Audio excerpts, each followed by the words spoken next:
Now, there's no ignoring this one, all right? Obviously, AT&T announced a massive deal um, to merge its Warner Media segment with Discovery. We're going to talk about today what's going on with the stock and this deal, and what I plan to do with the stock. Obviously, this is a company I do own. Um, to a small extent, I don't own not a lot of skin in the game here. I own 19.7 shares of AT&T. Overall, still up due to earned dividends so far, but my market gain is down. What do I plan on doing this? Am I going to plan on selling out, buying more, or what that looks like? I'll let you know here. Let's get a brief snapshot of the stock. Obviously, the reaction to this was very, very negative. Since the announcement of this, the stock's down over 10%, nearly 11%. At times dipped even further than that, nearly 15% down. So there's been a little bit of a bounce back since that low there, right around 4% up. But reaction overall has been pretty negative. One thing I do like to mention here, in general, the stock has been nothing but stagnation, really, too. You look over the last year when a lot of companies are showing growth of 30 plus percent, the stock's still down 2.6%. So it's not like this is a winner necessarily. In the last 5 years, the stock's down 23.5%. So it's not like before this, the stock was necessarily doing gangbusters. They weren't. They took a massive hit in 2020 and really never saw recovery from that March dip that every company really recovered from. So it is something you need to consider in that aspect when you take a look at this stock. So let's get into the deal itself. They presented a slideshow. We're going to look into it today and see what exactly it means. So, sorry for the earthquake. Sometimes you got to kick the desk and break your big toe. So Warner Media and Discovery are going to combine operations to create the global entertainment leader. David Zaslav is the new CEO of the company. Obviously, this deal, what they say, it's meant to unlock value for AT&T shareholders, position Discovery shareholders for enhanced long-term growth with this new added segment, accelerate HBO Max and Discovery Plus's global plans for direct-to-consumer, create one of the deepest content libraries in the world. Obviously, Warner Media plus Discovery, a lot of content there, there's no doubt. Unite complementary content and brands across the most popular programming platforms, and expect to generate $3 billion plus a year in synergies that can be reinvested into direct-to-consumer content. So, what exactly does this mean? You see here on our breakdown of what's going on here. The new company, let's just start there. The new company, as you see in the bottom right, is comprised of Warner Media and $43 billion of Warner Media's debt, as well as 100% of Discovery. All right, that makes sense. But how does that work? So 29% of that company goes towards Discovery shareholders, 71% to AT&T shareholders, while AT&T shareholders still remain the 100% of AT&T assets that are excluding Warner Media. So you're still going to keep that, and you're also going to get part of this new company as well if you're an AT&T shareholder. While Discovery shareholders really just seek the benefit of adding Warner Media, but they also have to pay off 29% of that $43 billion in debt. So Discovery will contribute 100% of its business and receive 29% of common equity. So they're completely giving up their whole business, Discovery is, to add to this whole company. AT&T will receive $43 billion subject to adjustments in combination of cash, debts, securities, and Warner Media's retention of certain debt. AT&T shareholders will receive 71% of common equity distributed via shares of the stock, which, pretty much if you own AT&T, you're going to be owning part of this new company as well. And it unlocks value in Warner Media. Shareholders can participate in potential upside of the new company, obviously. What does this mean, the combination? Well, HBO Max plus Discovery Plus, obviously meant to have a very much in-depth content library with a lot of potential for these users of this. That's the main focus there, is a massive library, 200,000 plus hours of video content combined, leading scripted and unscripted content portfolio, available in 220 plus countries and territories in 50 languages. Highest quality production capabilities of Warner Brothers Studio. They're the number one TV studio by revenue and volume, and the top 2 movie studio by box office, 11 of the last 12 years. So pretty nice to see. Obviously right behind Disney. Obviously, in terms of the linear business, the portfolio is positioned to stronger partner advertising counterparts. Obviously, you see all these companies: CNN, HGTV, TNT, Discovery, TBS, Food Network, Cartoon Network, ID, TLC, Eurosports, Adult Swim, OWN. That's Oprah Winfrey's network. I didn't realize she was owned by them. TVN and Animal Planet. Didn't realize Animal Planet was still a thing either. That logo's different.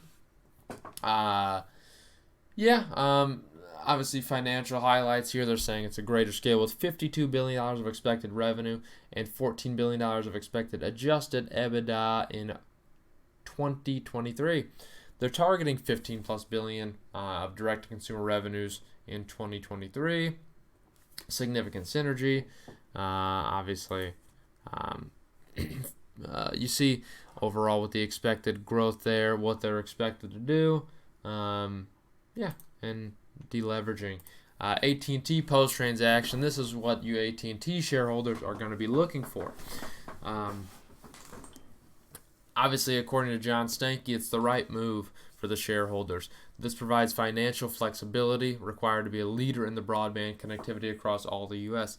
So consider this. This company right now, as of now, it's going to be entirely telecom. That's what it is right now. AT&T, after this deal, it's just telecom. It's a telecom company with no diversity. They're focuses the management team to execute AT&T's efficiency and effectiveness transformation, all on telecom, and it simplifies the AT&T investment thesis. In my opinion, I don't think that's necessarily the right way to put it. Simplifying an investment thesis isn't what I like. I like diverse companies that offer multiple options for revenue here. So the fact that they're saying this simplifies the thesis, it kind of does, because you're only looking at one portion of the company, but it also makes it a less valuable company in my perspective. Their focus is obviously on 5G wireless. They're expecting 200 million POPs covered with C-band by the end of 2023, and fiber as well. They expand reach to 30 million customer locations by the end of 2025 with fiber. Fiber, obviously, the next big breakthrough in wireless technology. We're talking about fiber internet it's where it's at, baby.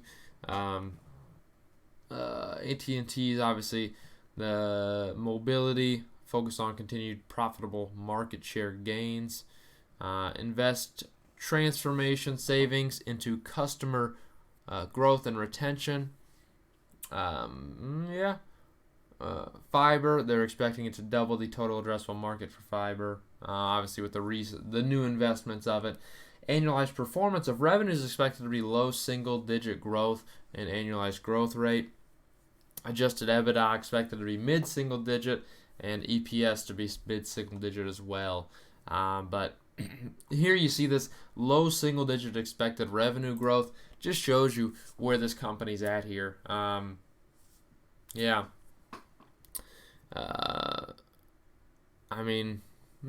hard to say that. I don't know. That's just obviously. You go back to it, but you get speechless sometimes. But low single digit, not a great expected growth rate. Obviously, it's not going to earn you a high multiple on your stock. It really won't. They're investing in growth, success-based fiber expansion, 5G capacity acceleration, growth-based for highest return, and flexibility for optimal. Attractive dividend. Here is where we get a lot of issue. This is why the stock's down. Okay, They're expecting a dividend payout ratio of 40 to 43% of anticipated cash flow of 20 plus billion. So when you put that into perspective, if you compare it to their current dividend, they're expecting to really decrease the dividend by about half. Now, this is a company that's been growing the dividend for 23 years right now. Payout ratio over 65%, obviously a little bit high. Now, the fact that they're going to lower that payout ratio means there's room for growth, but it's also meant to work on, I believe they're going to be spending a lot more of their money on expansion rather than dividend payment. Or right now, all their profit is mostly going to dividend payments, as you can see here. Their yield's going to fall quite a bit. And obviously, they're going to lose that dividend growth record of over 20 years. It's all right, it's all right. So just consider that. That's why a lot of people are selling out of this stock. It's because of the fact that a lot of people that were in the stock were retail investors that were focused on dividend. They love the dividend of this company, and that's why they held on to it. And now that they realize the dividend's getting cut by around half, they sold out. They don't want anything to do with it. They're moving their money into different stocks. So that is where you see the massive dip from. Obviously, debt reduction. $43 billion of net debt reduction at close. Their expected net debt to adjusted EBITDA of 2.6 times range after close of sale.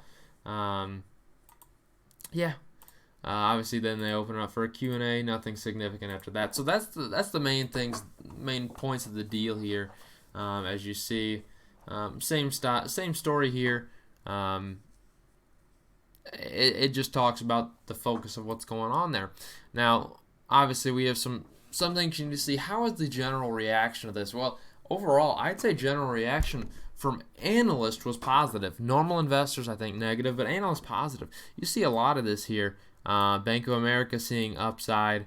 Another analyst saying that it's a blow to Comcast and Viacom CBS. Supporting the deal. So there's actually a lot of positive results here. Milano's full-throated support. So